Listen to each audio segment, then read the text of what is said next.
transmit the scam safer cord, which got a mention earlier today, Ian. Excellent. Good. Excellent. Thanks, Andrew. Clicker, right arrow. Cheers, mate. Cheers, mate. Okay.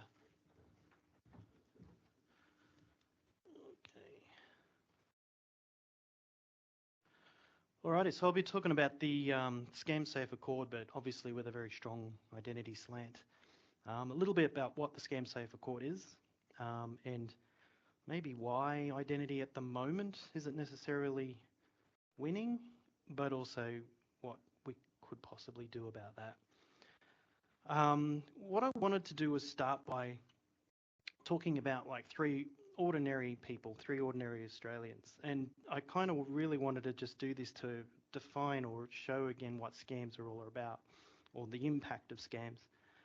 And it's really easy to Google this. I just Googled like scam example Australia, and there's like so many different reports on this, but it's definitely a huge issue which is hitting everybody worldwide. But it's always good to bring it back to the people, which is the identities that we are all in the business of. So I'm going to just introduce three people that I don't know, but I just did that research on. And it just gives a bit of a face, I think, to the problems that we have. So Renato, in this particular case, he's quoted as saying that for the last 40 years, he's done nothing but work incredibly hard in all types of jobs in order to make his life the best it possibly could be.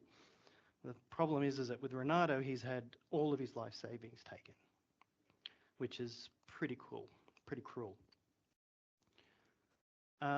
It's not only just financial as well.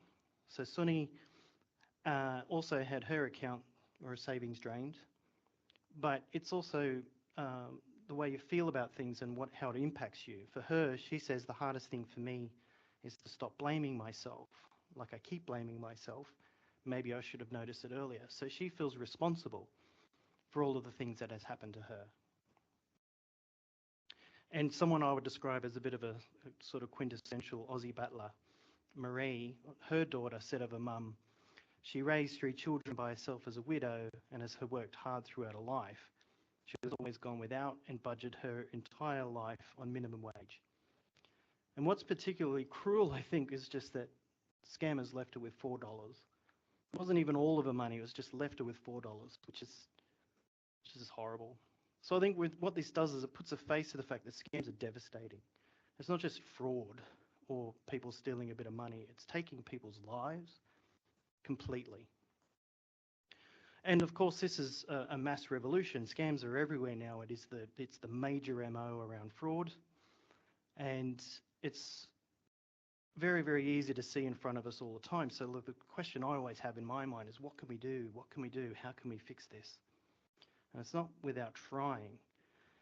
And so like Ben Young up there in the right, he's the head of fraud at Westpac, and we've had conversations with Ben on a few times. And one thing that Ben mentions as the head of fraud is all they talk about is scams. He's not fixing specific problems around fraud, which is now the lesser of all of the things that he needs to solve for. It's about scams. They're everywhere. It's what all the banks worry about. But anyway, the fraud and scams thing, to my mind as well, is that we always talk about fraud and scams.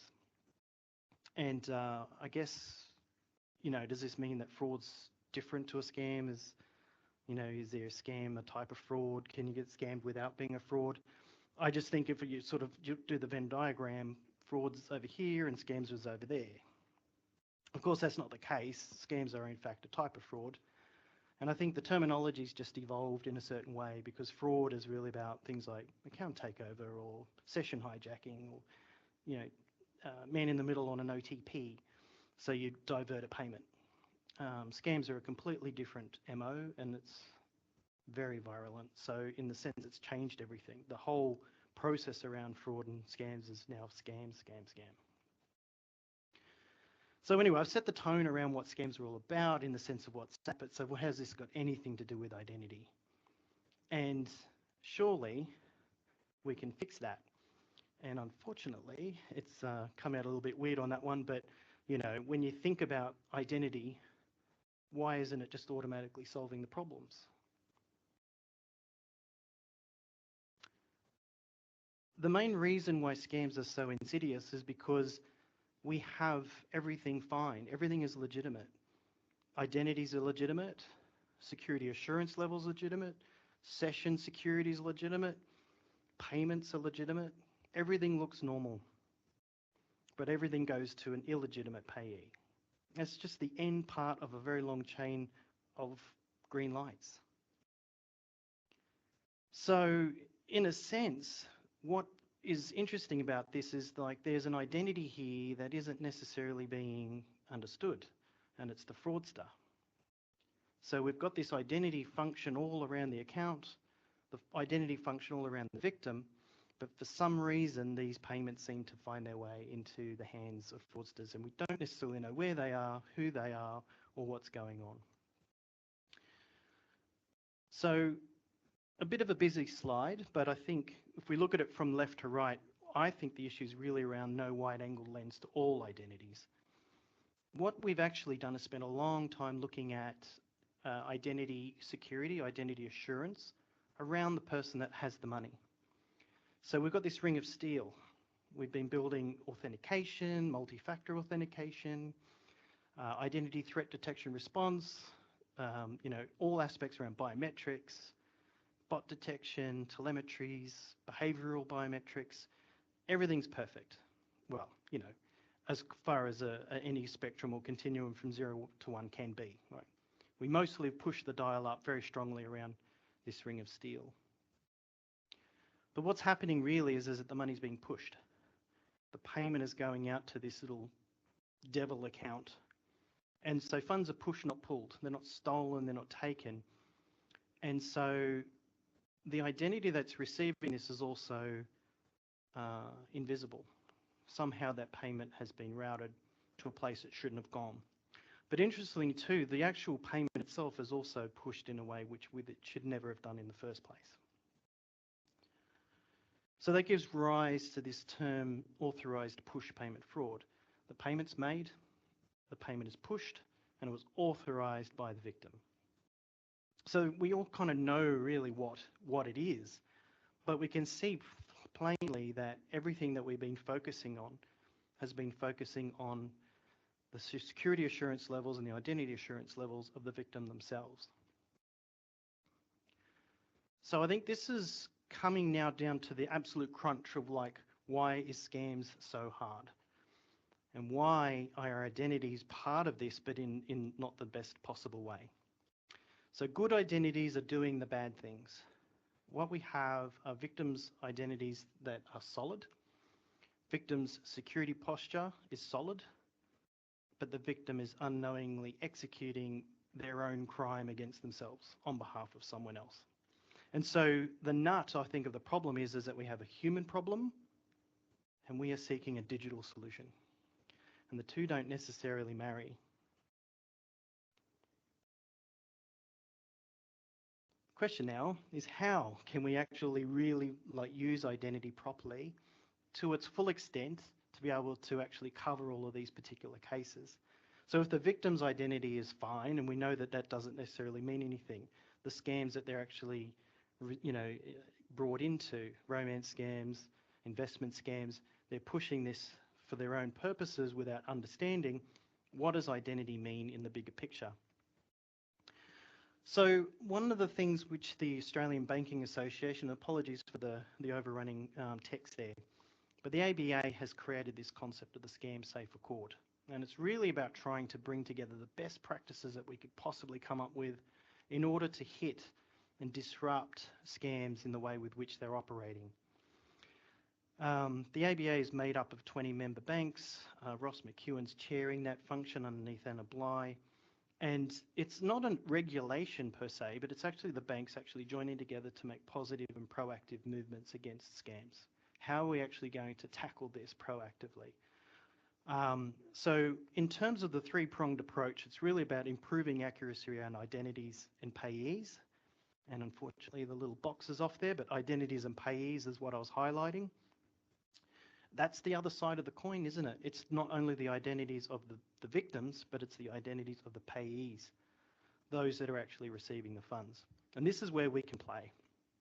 Obviously, there's also the increased intelligence around interbank sharing, participating in that function, and then also providing friction and limitations around how much money can actually get pushed out, so you're not losing your entire life savings.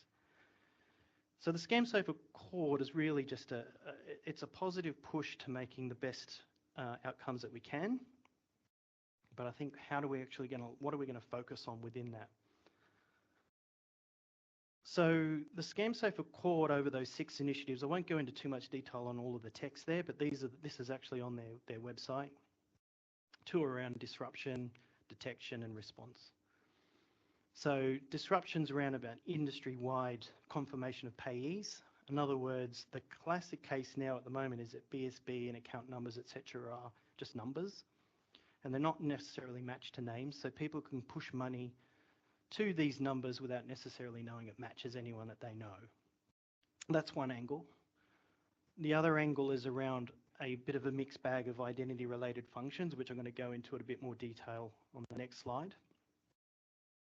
The other side is around warnings and education, taking the time to actually talk about what's actually happening there. I think it's like an injection of education. Intelligence sharing between banks. There's been a lot of that already, but it's formalising that even more and creating a financial crime exchange and actually sharing a lot more data and more timely. And then putting limits on. So not allowing huge amounts of money to go out to crypto channels or any other sort of scenario where in very, very short amount of time you can lose all of your money. And of course, the idea that all of the banks participate, so we're stronger together. It's not about one or two, it's everybody. Okay. So if I focus on where does identity fit? Identity is around the disruption part, and they're talking about at least one biometric check. And I think this is very strongly around the account opening piece. And this is really about pushing much more automated identity proofing. Identity proofing is significantly better than the older sort of 100-point checks. And not only do you do document checks, document validations, document fraud checks, but also the biometric relationships to those identity documents as well. So you're getting to this identity assurance level 3 in the very beginning. Very, very strong creation of accounts and onboarding in the first instance. Also talk about detection around person's behaviour, and I would actually describe that as behavioural biometrics plus plus, because behavioural biometrics as we currently see it is, oh, this looks like me, this looks like the way I usually type, the way I usually log on. Well, that's actually not a problem because scams don't worry about that kind of thing, because I am logging in and I am doing the actual payment myself anyway. So the standard types of behavioural biometrics are useful in certain cases, but not in scams. So I think at this plus point around higher order normality versus anomaly is really about, are you really sending this money to the person you think you are, and why? In terms of the opening of accounts, this is another crucial area. So the mule account is really pivotal to all of this. The money's got to go somewhere, and it's classically through a mule. So what we need to do is actually limit the proliferation, I struggle with that word, of mule accounts. And then they talk about face or fingerprints. I actually don't know where fingerprints are going to come in to solving scam problems, because that assumes authentication. And authentication isn't the problem when it comes to scams at all. So we need to apply great identity across the entire life cycle. So fortunately, the pictures come out okay. Again, the text is a little bit wonky, but if we look at the left side of the coin here, this is about account creation. So we're pushing through from the left to right here, creating new accounts. There's obviously real customers, good people, but then there's 2 types of other accounts that people create, and they're active mules and unknowing mules. The active mule is someone who's actually taken an identity, is activated that account and is operating it appropriately, like in what they need it for. And then you've got the unknowing mule, where people actually are recruited, just ordinary citizens that are actually acting as the mule. Some people know they're a mule, some people don't know they're a mule. You know, if you drive past a telegraph pole, sometimes you get the earn $10,000 a month from working from home.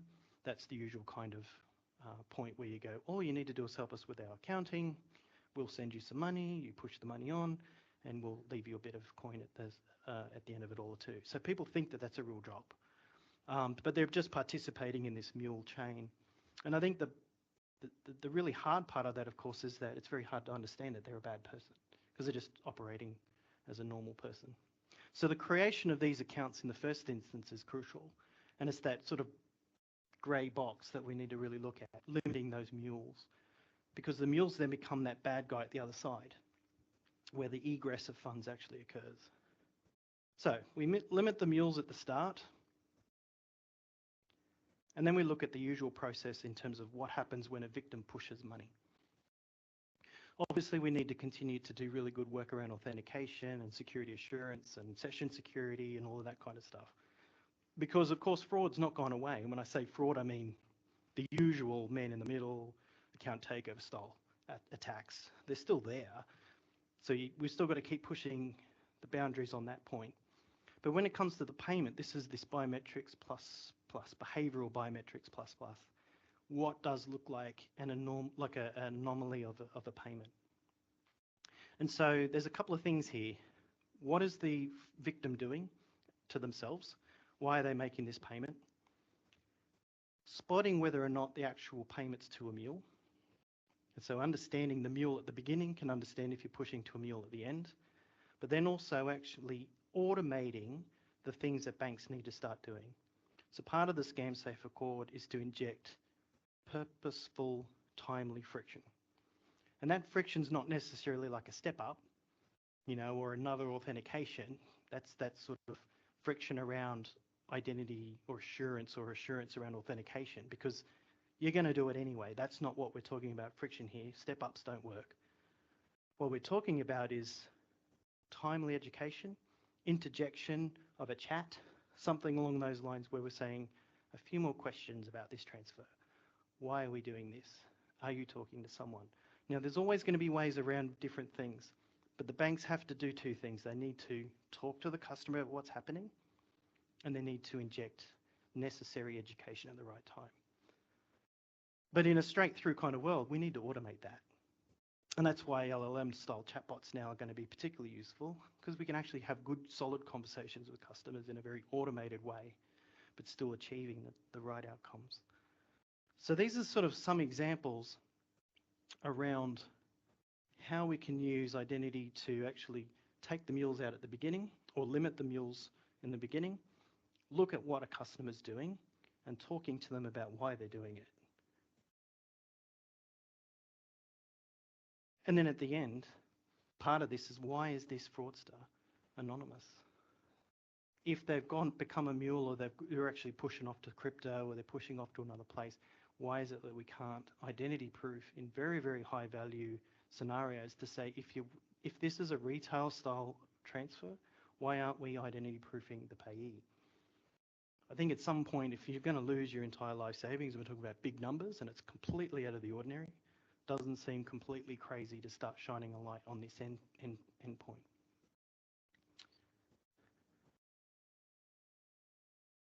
So, for me, it still comes down to the human. Scams are a human problem seeking a digital solution. Authentication, session security, step-ups, they don't work. The victim will do it anyway because that's what they've been told to do. And so we really are definitely in this new phase of problem solving. Scams aren't going to go away by using our current tool sets. I think identity is our chosen one. It has a central role to play. It's definitely going to be participating across that entire ecosystem. I think it's crucial for that endpoint, for where egress of funds is going. It should not just be a black hole where someone runs away with it. They need to be exposed. They need to step out into the light. And I think it brings towards this concept, which many people in industry have been talking about for a long time, about people paying people, not accounts to accounts. Because once we bring it back to the identity, everyone is participating in that. It's not just some other anonymous endpoint. And the Scam Safe Accord in particular really has started to push on that challenge to say, let's fight the good fight. So the Scam Safe Accord in particular is not only overly prescriptive, it's got some ideas, but they're just the beginning really. It's not a full complete solution. So really it is up to us to innovate. The time is for us to start innovating and pushing the boundaries on what tools and techniques we have now to take it to the next level, of which I think identity is a huge player.